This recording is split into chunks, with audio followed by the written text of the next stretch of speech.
बिस्मिल्लाहिर्रहमानिर्रहीम। अस्सलाम वालेकुम स्टूडेंट्स। जी स्टूडेंट्स, कैसे हैं सब? उम्मीद करता हूँ सब ठीक ठाक होंगे। मैथ 642 फ्लूइड मैकेनिक्स की मिड टर्म लेक्चर सीरीज़ में आज हम टॉपिक नंबर 17, 18 एंड 19 को कवर करेंगे। इससे पहले वाले लेक्चर्स की प्लेलिस्ट मैं डिस्क्रिप्शन में दे दूँगा, वहाँ से आप बाकी लेक्चर भी देख सकते हैं। तो स्टूडेंट्स, स्टार्ट करने से पहले आपसे रिक्वेस्ट है कि चैनल को सब्सक्राइब कर लें ताकि मज़ीद आप तक वीडियोस, असाइनमेंट और क्विज़ेस बर वक्त पहुँच सकें। तो चलिए स्टार्ट करते हैं लेक्चर 17। इसमें हम देखेंगे कि बेसिक और सेकेंडरी या ड्राइव्ड डायमेंशन में क्या फ़र्क होता है। ठीक है, अब स्टूडेंट्स एक एग्जांपल देखिएगा। पहले आपको डायमेंशन की तारीफ़ मैं बताऊंगा, उसके लिए एक एग्जांपल देखिएगा, फिर हम तारीफ़ की तरफ आएंगे ताकि आपको इजीली कैप्चर हो सके। The length of a table is 2 metre. अब यहाँ पर देखिएगा, टेबल एक क्वांटिटी है, फिजिकल क्वांटिटी है ना टेबल। अब इस फिजिकल क्वांटिटी को, टेबल को हमने करेक्टराइज किया किसके साथ? 2 मीटर के साथ। अब ये जो लेंथ है ना, लेंथ और 2 मीटर, ये दो क्वांटिटीज़ हैं जिसको हमने टेबल के साथ असाइन किया है। अब लेंथ जो है वो करेक्टर है किसकी? टेबल की। ठीक है, तो ये जो टेबल करेक्टराइज किया हमने लेंथ के साथ, ये इसकी डायमेंशन कहलाती है। ठीक है, सो फिर हम ये कह सकते हैं कि जो लेंथ L है वो फिजिकल क्वांटिटी टेबल के साथ इसको करेक्टराइज किया गया, तो ये लेंथ ये है डायमेंशन किसकी? टेबल की। इस तरह 2 मीटर जो है ये यूनिट है इस लेंथ डायमेंशन का। ठीक है, the magnitude of assign to the dimension are called units. जो मैग्नीट्यूड असाइन करेंगे, जैसे 2 मीटर है, 5 मीटर एंड सो ऑन, वो टेबल की क्या होगी? लेंथ के साथ जो है वो क्या होगी? यूनिट होगी। इसी तरह आगे है जी बेसिक डायमेंशन और ड्राइव्ड डायमेंशन। बेसिक, प्राइमरी और फंडामेंटल तीनों सेम नेम है। ठीक है, एक ही चीज़ है तीनों। सेकेंडरी और ड्राइव्ड ये भी एक ही चीज़ है। अच्छा, अब बेसिक 7 यूनिट हैं, लेकिन यहाँ पर 4 को डिस्कस किया गया है। मैस को m से हम डिस्कस करते हैं उसकी डायमेंशन को, लेंथ को L से, टाइम को T से और टेम्परेचर को T से। ठीक है, और भी हैं 3, जैसे कंडेला है, मोल है, बहरहाल वो यहाँ पर मैं डिस्कस नहीं कर रहा। तो वो जो बाकी 3 हैं वो मिला के ये 7 बनती हैं। ये आपकी बेसिक डायमेंशंस हैं। अब बाकी जितनी भी हैं वो इनसे ड्राइव की जाती हैं। जैसे देखिएगा वेलोसिटी है ना, वेलोसिटी का डायमेंशन होता है L/T। तो ये जो वेलोसिटी का डायमेंशन है, ये बेसिक डायमेंशन L और T से ड्राइव होगा। ठीक है, वेलोसिटी है, एनर्जी है, वॉल्यूम है, ये सारे के सारे आपके क्या होंगे? ड्राइव्ड या सेकेंडरी डायमेंशन होंगे। ठीक है जी।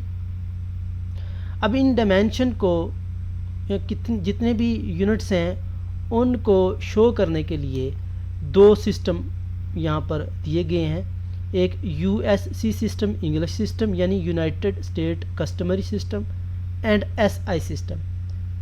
अब इन दोनों सिस्टम में जो फ़र्क है वो ये है कि SI सिस्टम जो है वो लॉजिकल है और इजी है, सिंपल है, जबकि ये जो USC सिस्टम है, USCS सिस्टम जो है, ये थोड़ा कॉम्प्लिकेटेड है और इतना सिस्टमेटिक नहीं है।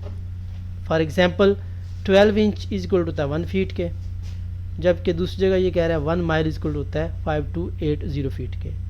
तो यानी इसमें इतनी एक्यूरेसी नहीं पाई जाती। सो इसलिए हम ज़्यादा जो यूज़ करेंगे वो SI सिस्टम ही का यूज़ किया जाता है, इसी को हम यूज़ करेंगे। SI सिस्टम जो है वो इंग्लैंड में और इंडस्ट्रियल नेशंस में यूज़ होता है। नेक्स्ट हमारा टॉपिक नंबर 18 है। इसमें हम 3 definition, accuracy error, precision error और सिग्निफिकेंट एरर, डिजिट के बारे में देखेंगे। इन दोनों एरर के बारे में पहले जानने के लिए एक डायग्राम की तरफ जाते हैं। याद रखिएगा स्टूडेंट्स, जो प्रिसिशन का वर्ड होता है वो क्लोजनेस या कंसिस्टेंसी का सिनोनिम होता है। यानी जहाँ पर क्लोजनेस या कंसिस्टेंसी पाई जाएगी, हम बोलेंगे कि ये सिस्टम प्रिसाइज है। जहाँ पर क्लोजनेस नहीं होगी, कंसिस्टेंसी नहीं होगी, वो आपका एक्यूरेट हो सकता है। ठीक है, अब यहाँ पर देखिएगा एक शूटर है, उसको एक जॉब असाइन की गई है कि उसने ये रेड पे शूट करना है। तो उसने फायर किए, ऑलमोस्ट 7 फायर किए। इस फिगर में देखिएगा सारे के सारे फायर जो है तकरीबन एक ही पॉइंट पे आ रहे हैं, तो ये एक दूसरे के ज़्यादा क्लोज है। सो हम कह सकते हैं कि ये सिस्टम जो है वो ज़्यादा प्रिसाइज है या कंसिस्टेंट है या क्लोज है। तो जो क्लोज सिस्टम होता है उसमें एरर निकालने के लिए हम एवरेज लेते हैं सबकी, यानी ये अगर सपोज ट्रू वैल्यू है तो इसकी एवरेज निकाल के उसमें से माइनस कर देते हैं। आगे इसमें देखिएगा ये आपका गोल था, इसमें वो कंसिस्टेंट तो नहीं है, क्लोज नहीं है, लेकिन इस पॉइंट के या इस गोल के करीब है। तो ये जो सिस्टम है ये आपका एक्यूरेट होगा, प्रिसाइज नहीं होगा। ये प्रिसाइज है लेकिन एक्यूरेट नहीं है। तो जब आपका सिस्टम एक्यूरेट होता है उसमें किसी एक वैल्यू का ट्रू वैल्यू से सब्ट्रैक्शन करके एरर निकालते हैं। ठीक हो गया। तो यहाँ पर अगर आप गौर करें डेफिनेशन में, तो accuracy error is the value of one reading minus the true value. Precision error क्या होगा, is the value of one reading minus the average of reading. समझ आ गई इस चीज़ की। तो फार्मूला इसका आप इस तरह लिख सकते हैं, एक्यूरेसी एरर का ट्रू वैल्यू में से एक्यूरेसी में क्या करते हैं, वन वैल्यू में माइनस कर देते हैं, जबकि प्रिसिशन में क्या करते हैं, एवरेज निकालते हैं ऑफ रीडिंग की मेजरमेंट में से। ठीक है जी students, last and next one है इस टॉपिक का सिग्निफिकेंट डिजिट। सिग्निफिकेंट डिजिट ऐसे डिजिट होते हैं जिनकी आपको कैलकुलेशन में ज़रूरत होती है, जो कि रेलिवेंट होते हैं और मीनिंगफुल होते हैं। सम टाइम आपने देखा होगा कि कैलकुलेशन में बड़ी बड़ी वैल्यूज आ जाती हैं, जैसे 12.0005 आ जाता है या 12.50000 एंड सो ऑन चलते रहते हैं। तो अगर आपके मकसद के 4 नंबर हैं तो 4 नंबर आपके सिग्निफिकेंट होंगे, बाकी सिग्निफिकेंट काउंट नहीं होंगे। ठीक है। तो सिग्निफिकेंट डिजिट बताने के लिए आपको कुछ चीज़ें प्रैक्टिस करनी होंगी, वो मैं आपको बता देता हूँ। सबसे नंबर 1 जो है वो रूल ये है कि अगर तो डेसिमल के बगैर हों तो वो सारे के सारे सिग्निफिकेंट होंगे। जैसे नॉन ज़ीरो जितने भी हैं 4, 5, 0 ये आपके सिग्निफिकेंट हैं। ठीक है। लेकिन अगर 4, 5, 6 के बाद 0, 0 आ जाए तो वो सिग्निफिकेंट 0 वाले नहीं रहेंगे। ठीक है, डेसिमल के बगैर। दूसरा रूल ये है, अगर तो आपके पॉइंट से पहले 0 आ रहा है और उसके बाद भी 0 आ रहे हैं तो वो बाद वाले 0 और पहले वाला 0 भी सिग्निफिकेंट नहीं होगा।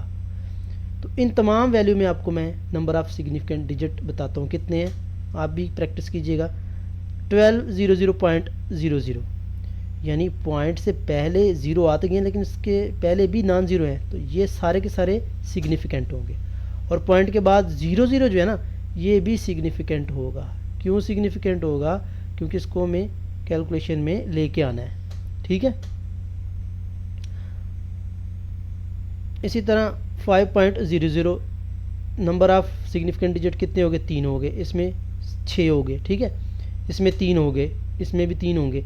अब इसमें देखिएगा 0.00 मैं पहले बता चुका हूँ कि 0 पॉइंट के बाद अगर फिर 0 आ जाए तो वो सिग्निफिकेंट नहीं होंगे। सो इसमें नंबर ऑफ़ सिग्निफिकेंट डिजिट कितने होंगे, 2 होंगे। ठीक हो गया।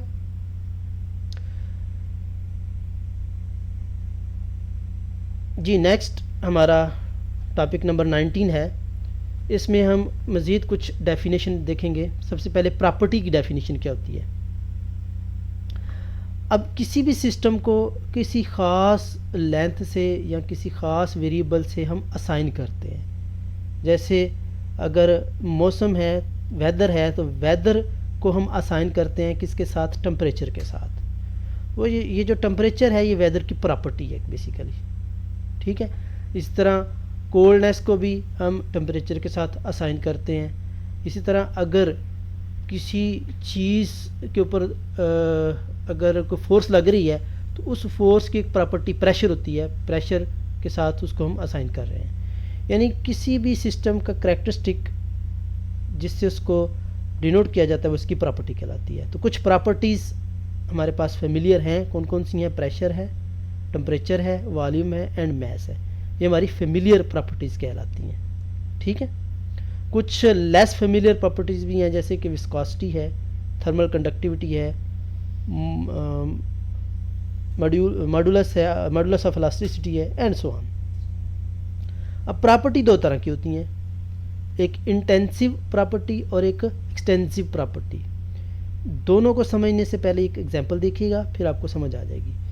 Weather you have a small cup of water और large swimming water of pool of water, if both are at 25 degrees their temperature remain constant। कह रहा है कि अगर पानी एक कप में हो या एक बड़े स्विमिंग पूल में हो, अगर तो दोनों का टेम्परेचर 25 डिग्री है तो उस सूरत में ये वाली प्रॉपर्टी टेम्परेचर की क्या कहलाएगी, इंटेंसिव प्रॉपर्टी कहलाएगी। यानी इसमें मिकदार या मैस पे वो डिपेंड नहीं कर रही प्रॉपर्टी, ठीक है। Intensive property are those property independent of mass such as temperature, pressure and density. इस एग्जांपल से आपको सारी चीज़ क्लियर होगी। नेक्स्ट वन है एक्सटेंसिव प्रॉपर्टी, ये उसका उलट है, ठीक है, रेसिप्रोकल है, यानी इसमें वो अगर मैस पे डिपेंड करे कोई प्रॉपर्टी तो वो आपकी एक्सटेंसिव प्रॉपर्टी होगी। जैसे mass is an extensive property because it depend upon the amount of substance present. जैसे मैस है, ये आपकी एक कौन सी प्रॉपर्टी है, एक्सटेंसिव, क्योंकि मैस तब ही कम या ज़्यादा होगा जब उसके अंदर मालिक्यूल की तादाद कम या ज़्यादा होगी, अमाउंट ऑफ सब्सटेंस कम या ज़्यादा होगी, ठीक है। इसके बाद तीसरी है स्पेसिफिक प्रॉपर्टीज। अगर ये एक्सटेंसिव प्रॉपर्टी जो है इसको हम ले लें जिसमें पर यूनिट मैस में, तो वो आपकी क्या कहलाएगी, स्पेसिफिक प्रॉपर्टी कहलाएगी। जैसे अगर स्पेसिफिक वॉल्यूम देखें हम, वॉल्यूम V इक्वल टू पर मैस में, पर यूनिट मैस में, पर यूनिट मैस क्या होता है आपको पता है, पर मीटर, ठीक है। तो इसमें अगर सॉरी पर मीटर नहीं है, किलोग्राम है, सॉरी, पर किलोग्राम में अगर हम वॉल्यूम लेंगे तो वो आपकी क्या होगी, स्पेसिफिक वॉल्यूम आ जाता है, उसको हम स्पेसिफिक प्रॉपर्टी का नाम देते हैं। सो फुल स्टूडेंट्स आपको समझ आई होगी। अगर किसी भी टॉपिक में, किसी भी कॉन्सेप्ट में आपको कोई डाउट है तो आप कमेंट में पूछ सकते हैं, और जाने से पहले चैनल को ज़रूर सब्सक्राइब कीजिएगा। Thank you.